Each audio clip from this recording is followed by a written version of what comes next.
Il y a 100 ans, Georges Rémy, alias Hergé, naissait à Bruxelles. C'était un 22 mai. On va beaucoup en parler dans cette émission avec nos deux invités, Charles Diric et Dominique Maric. Bonjour. Bonjour. Bonjour Agathe.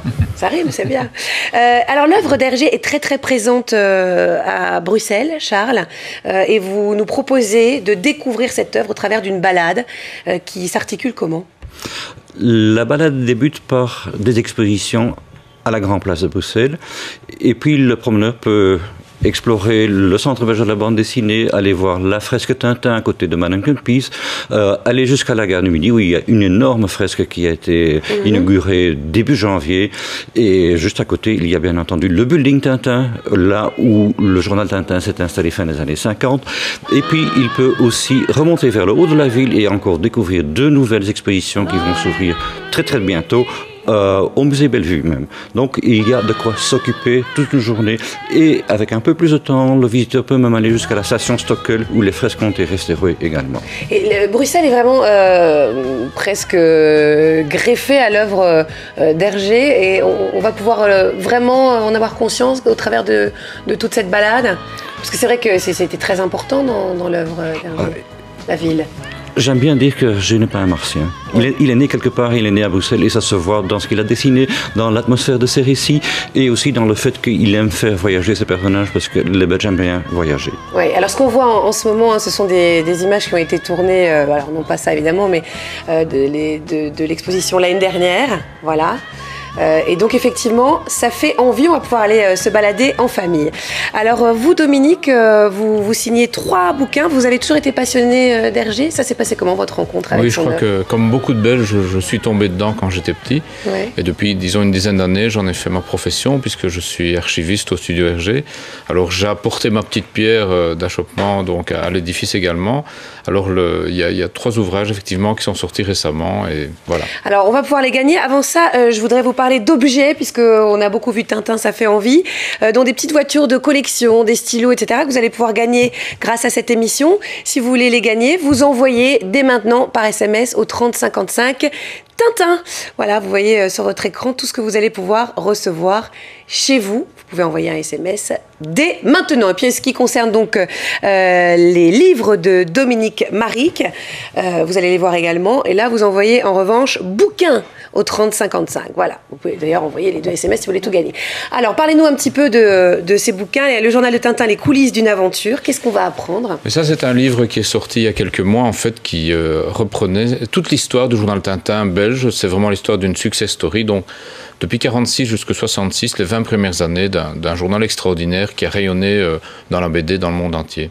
Alors, 25 timbres à la une, ben ça c'est vraiment tout frais, c'est quasi un scoop, je dirais. Donc en fait, ce livre sort officiellement la semaine prochaine, et donc il sera accompagné d'un feuille de 25 timbres. Donc la Poste belge a repris toutes les couvertures des albums de Tintin en timbre poste, et le 25e timbre, c'est celui avec la photo d'Hergé. Alors moi, je raconte un petit peu le making of de chaque album, donc j'essaye de trouver toute une série de choses qu'il faut absolument connaître quand on découvre ces albums. Voilà, une belle façon d'en connaître encore un petit peu plus sur l'univers d'Hergé. C'est Hergé d'ailleurs que vous devez envoyer au 3055 pour gagner les bouquins. J'ai fait une petite erreur, voilà, donc erreur corrigée. Merci d'avoir été avec nous, messieurs. C'était un plaisir de vous voir et puis on va surtout aller se balader très vite pour découvrir tout ça. Au revoir. Merci.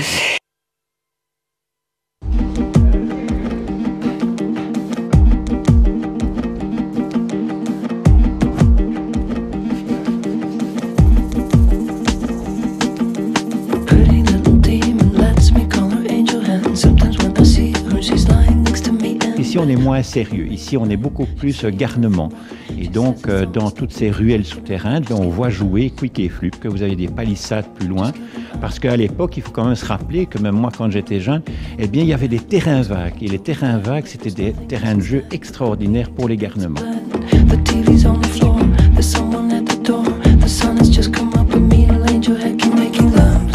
Souvenir de lecture des premiers BD qu'on lisait après la guerre, c'était Quick et Flup.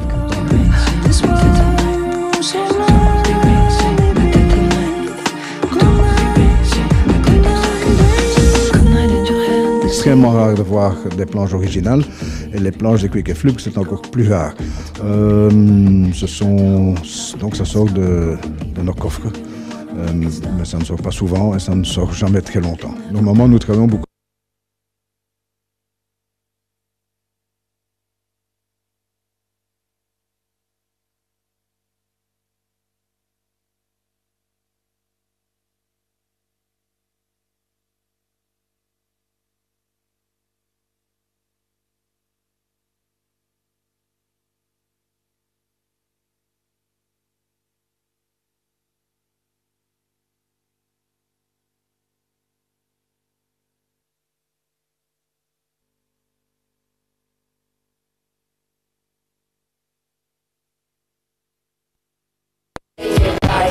Le travail qui a été fait ici, c'est de recontacter ses amis, ses collaborateurs, les membres de sa famille et de pouvoir rassembler toute une série de photographies qui n'ont jamais été vues.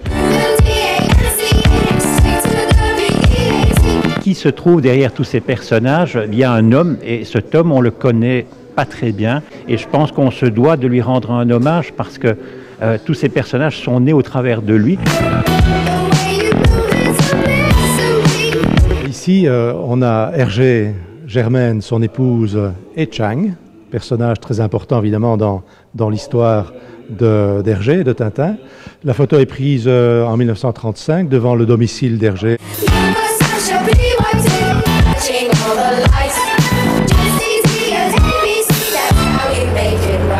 Cette fresque a plus de 25 ans. Elle a été mise en œuvre par Bob Demore. Et il était grand temps, effectivement, de lui redonner un petit peu de fraîcheur.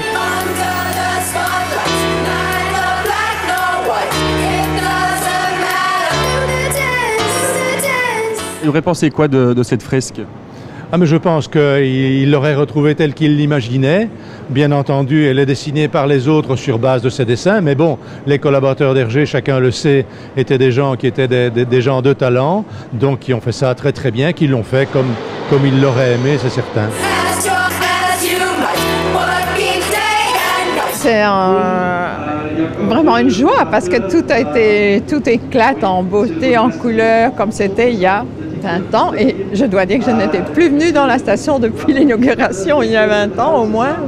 Et voilà, donc c'est une heureuse surprise et un fameux travail qui a été fait.